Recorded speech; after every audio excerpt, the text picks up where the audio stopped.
History, chapter number 3, The Making of a Global World. Point 1, The Pre-Modern World.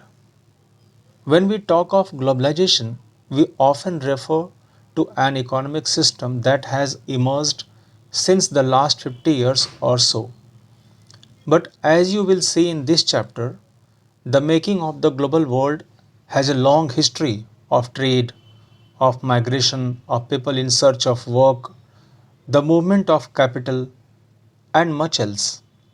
As we think about the dramatic and visible signs of global interconnectedness in our lives today, we need to understand the phase through which this world in which we live has emerged.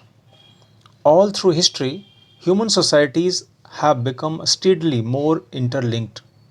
From ancient times, travelers, traders, priests, and pilgrims traveled vast distances for knowledge, opportunity, and a spiritual fulfillment, or to escape persecution. They carried goods, money, values, skills, ideas, inventions, and even germs and disease. As early as 3000 BCE, an active coastal trade linked the Indus Valley civilizations with present day West Asia. For more than a millennia, cowries, the Hindu kaudi, or seashells, used as a form of currency, from the Maldives found their way to China and East Africa. The long distance spread of disease carrying germs may be traced as far back as the 7th century. By the 13th century, it had become an unmistakable link. 1.1, Silk routes link the world.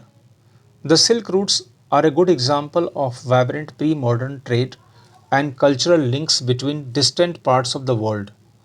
The name Silk routes points to the importance of westbound Chinese silk cargoes along this route. Historians have identified several silk routes over land and by sea, knitting together vast regions of Asia and linking Asia with Europe and northern Africa. They are known to have existed since before the Christian era and thrived almost till the 15th century.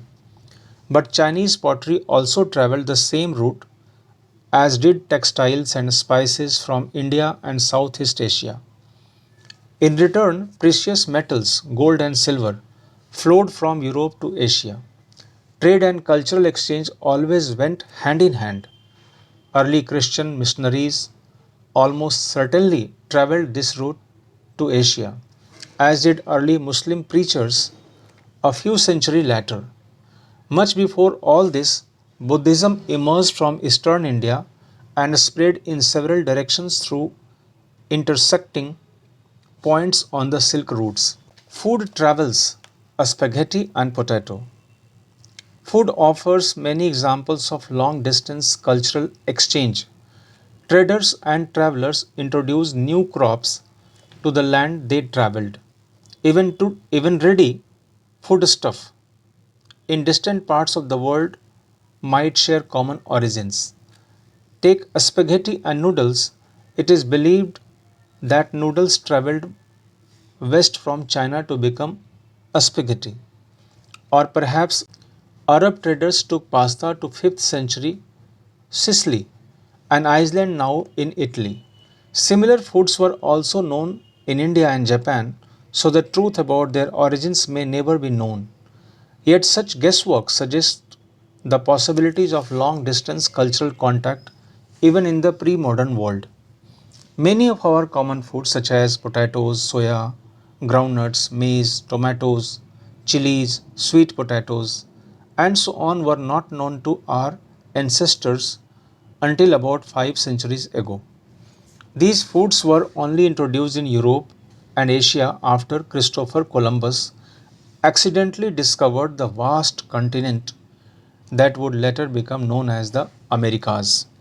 Here we will use America to describe North America, South America, and the Caribbean.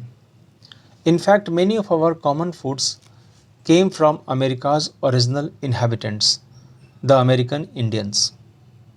Sometimes the new crops could make the difference between life and death. Europe's poor began to eat better and live longer with the introduction of the humble potato. Ireland's poorest peasants became so dependent on potatoes that when disease destroyed the potato crop in the mid 1840s, hundreds of thousands died of starvation. 1.3 Conquest, Disease and Trade. The pre modern world shrank greatly in the 16th century after European sailors found a sea route to Asia and also successfully crossed the Western Ocean to America. For centuries before, the Indian Ocean had known a bustling trade with goods, people, knowledge, customs, etc., crisscrossing its waters. The Indian subcontinent was central to these flows and a crucial point in their networks. The entry of the European helped expand or redirect some of these flows towards Europe.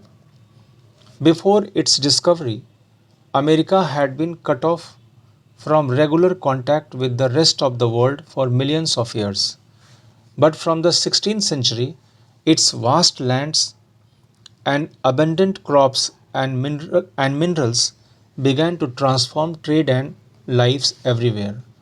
Precious metals, particularly silver, from mines located in present day Peru and Mexico, also enhanced Europe's wealth and financed its trade with Asia. Legends spread in 17th century Europe about South America's fabled wealth. Many expeditions set off in search of El Dorado, the fabled city of gold. The Portuguese and Spanish conquest and colonization, the America was decisively underway by the mid 16th century. European conquest was not just a result of superior firepower.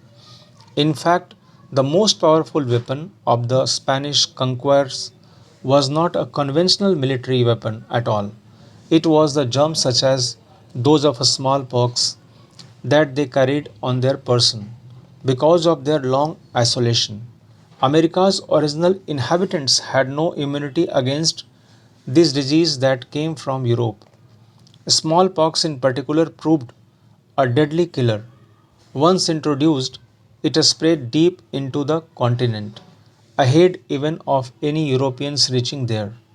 It killed and decimated whole communities, paving the way for conquest.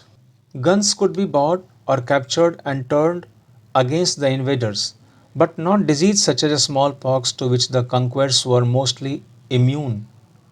Until the 19th century, poverty and hunger were common in Europe. Cities were crowded and deadly disease were widespread. Religious conflicts were common and religious dissenters were persecuted. Thousands therefore fled Europe for America.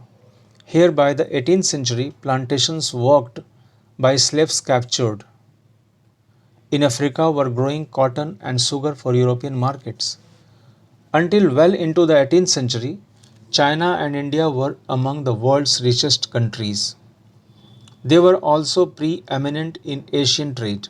However, from the 15th century, China is said to have restricted overseas contacts and retreated into isolation. China's reduced role and the rising importance of the Americas gradually moved the center of world trade westwards. Europe now emerged as the center of world trade. Box 1 Biological Warfare. John Winthrop, the first governor of the Massachusetts Bay Colony in New England, wrote in May 1634 that a smallpox signaled God's blessing for the colonists.